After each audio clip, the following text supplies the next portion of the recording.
I'm going to be reading, apparently, BookTok's Scariest Book. I don't know what to expect. I literally didn't even read the synopsis just for this purpose. It's less than 300 pages long, and this book is Pen Pal by Dathan Auerbach. Hopefully, I'm pronouncing that correctly. But I was, trying to look for a good scary horror book since I haven't read one in a while to read during the October Halloween season. I mean, what better way to get into the mood? And so I decided to look to the number one most authentic source, BookTok. I didn't exactly want to read a mainstream horror book like Stephen King, Chuck Wendig, to name a couple. And I wanted to stay away from like psychological horror or thrillers and just wanted to read something straight up more disturbing, more scary, if you will.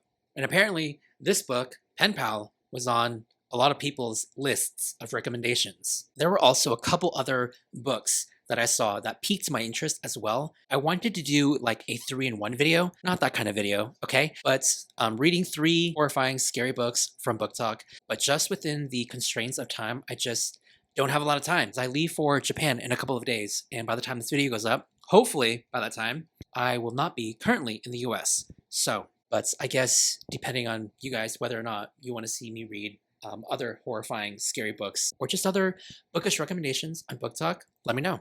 I watched like a bunch of TikTok videos, but I'll show you guys and leave a clip of the TikTok video and the creator's name here because they sort of gave me the inspiration, the idea for this video. This is me before pen pal. I don't like that. I literally hate it. No, it's the way that I'm actually scared. Check the perimeter of my house because not today. I'm actually spooked out. That season, this is it. What? It makes me scared to live.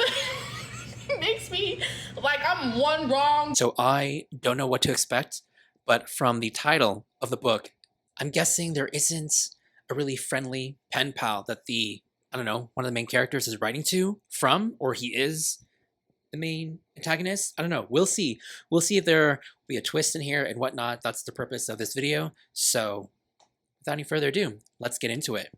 So this is me before Pen Pal. Quick update. I'm like 15% of the way through. It's fine so far. I haven't even reached the juicy good bits yet, and it hasn't hit any scary notes yet. I want to reiterate the word yet because nothing scary has happened yet. So far, don't really know too much about the book other than the fact that it's about a young man who is narrating the trauma of his past childhood. So we are in the headspace of the character when he was a kid. We're going back in time to when he was living at his old house with his mom in this small town near the woods. Some creepy things have started happening, like he keeps hearing footsteps, as well as waking up one night in the middle of the woods with no rhyme or reason, doesn't know how he got there, if he was taken there or whatnot. I was reading this while I was in the bathroom. Then, not gonna lie though, there was one part where I got a little creeped out and had to come back out. And it's in the middle of the day. However, I think I was just overhyping myself because it wasn't even that bad thinking about it, okay? I was just in the bathroom and I was reading it and I was like, you know what? This is not the vibe. I need to get out. I'm in the bathroom a lot, by the way, because if you know me, I'm lactose intolerant. It's just a day in the life of someone who cannot consume dairy, but chooses to do so anyway. Story of my life. That's my horror story anyways. So I'm just gonna get comfortable. It's gonna be evening soon. And also, I'm not a huge fan of the writing so far. I think I have to sort of get used to the author's writing style. It's a little wordy for me so far. There's like huge paragraphs, sometimes 2 to 3 paragraphs long, of just like a really small mundane topic that he'll just like describe over and over again, like some sort of repetition to it. And I'm just like, okay, I get it. I get the point. Some of the sentence structure got me a little confused. I had to reread some parts, but I want to reiterate, I'm not here to go in depth about the writing style or the plot or whatever. I'm just here to get scared. Like literally, that's the only thing I'm expecting when reading this book because BookTok has been hyping, that this is one of the most scariest books out there. So hope it delivers. This is Elias, 15% into Pen Pal. Hello, update. So apparently the Pen Pal term comes into play here because kindergarten school had the brilliant idea in which the class would have balloons or balloon per student and attach like a letter with each balloon and their photograph, like of the student who is sending the balloon, being like, "Hey, I'm your local student and I like this. These are my interests. I hope you write back." They would attach the photo and the letter to the balloon and send it out. Cool idea. You know, the concept is nice. Terrible execution.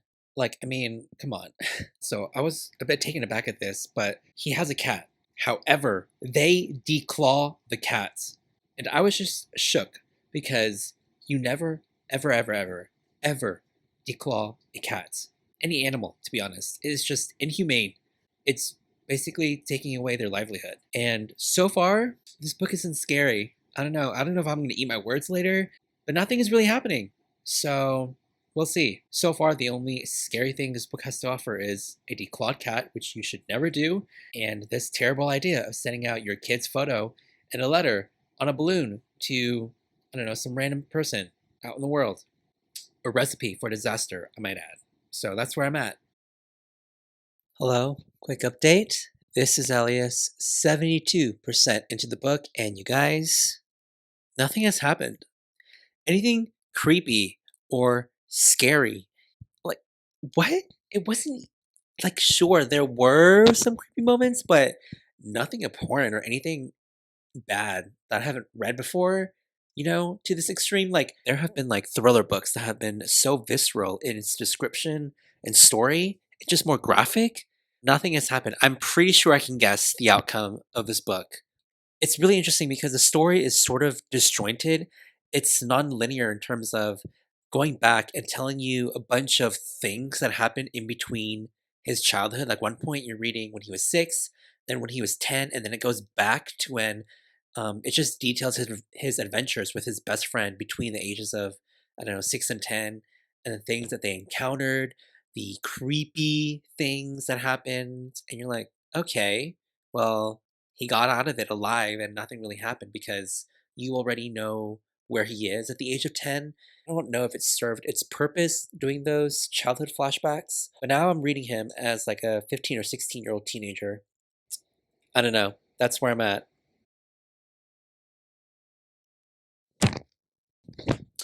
So I finished. This is Elias. 100% finished. Penpal by Dathan Auerbach. Sad to say, this book was not scary whatsoever. It was actually really sad. Okay, not really sad. It was sad. The content and the context of the overall story, I gotta say, is very tame to what I have read before. Like, it was very creepy, don't get me wrong, but the horrifying aspects in here are, are just somewhat tame compared to a lot of the things that I have read in like other horror or thriller books. It wasn't even that bad. I gotta say, I am very disappointed because I thought it would be a horrifying, terrifying book. But given the context of what I have read before, it was lacking, like severely. I think in of itself, this was fine. I don't know, I'm gonna give it like 2 stars. It wasn't terrible. Man, this was another disappointing read from booktok. Like, I'm actually really disappointed. Like, roll my eyes disappointed just because so many people were hyping this up and saying, this will creep you out. It's so good. Go in it without knowing anything. And the ending would just leave you like speechless. Like, I gotta say, like 60% of the book, I was, you know, thinking and predicting some things. And unfortunately, that prediction came through. And, you know, I don't mind sometimes when I predict books and it comes through, like the twist or whatever. It's the execution and the journey to get there is what makes it worthwhile. However, in this case, I don't know, I feel like the writing was very disjointed a lot of the times throughout the book. To me, not as structured as I would like it. I'm just nitpicking, but I feel like there were a lot of times the author would switch or mix up tenses, past and present, in like one paragraph or whatever. A little repetitive at some points, just repeating the same scenario over, just like different words or sentences.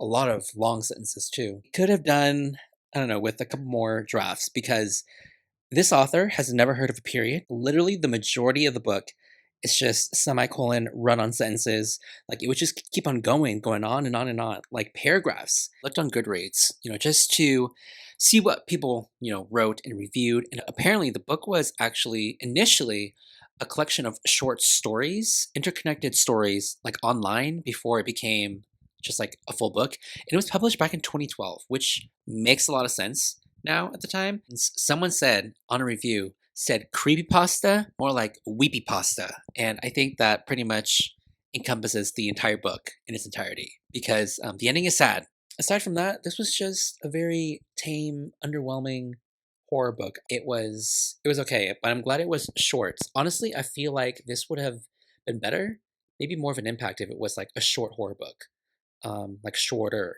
Just the writing, the story overall, it just never fully developed for me. I get what the author is trying to do, I think, in terms of telling just like a disjointed story, because a lot of the flashbacks reverting back to his childhood was like just completely new information to the point where I was like, why are we going back and forth? I guess that would have given too much away. At the same time, because I was, just reading for whatever, I don't think my brain was processing until like the 60% mark where I was like, oh, this will probably happen.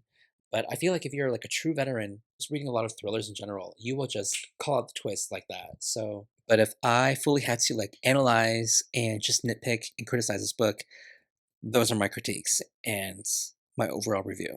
Yeah, that's Penpal by Dathan Auerbach. Disappointing, not scary. And if you are a veteran in any psychological horror or thriller books in general in that genre, this will not surprise you in any way. Yeah, if you're wanting to try a book in like a horror genre, might not be the best written one, but still a decent, I guess, book. Most of the people who have recommended this, most of the books that they read are in the horror thriller genre. So I don't know, and that's okay. I guess we just have different variances when it comes to what scares us. Yeah, that's pretty much it for this reading vlog. A very short reading vlog. I just wanted to read like a creepy, scary, horrifying book for Halloween, and this unfortunately didn't cut it. But we'll see. I might check out the other one of the other two books I wanted to check out was Gone to See the Riverman, and apparently that's a more disturbing book because it's about a woman who's obsessed with a serial killer, and the serial killer sends her a letter for her to send to this person living in the middle of nowhere. She goes there with her sister. Once they get there, they encounter this person who only seems to be more of, I don't know, something super evil. So I wish I started with that one. But the other book I wanted to read was Playground. It's basically Saw, but for kids. Please let me know down in the comments if you have read or completed this. What did you guys think? I personally was a little underwhelmed. So just a little quick PSA if you're looking for extra exclusive content from me, a monthly book club, monthly reading sprints, monthly movie nights, I'll have my Patreon linked down below. Yep, that's pretty much it for Penpal. I will see you all soon with a new video.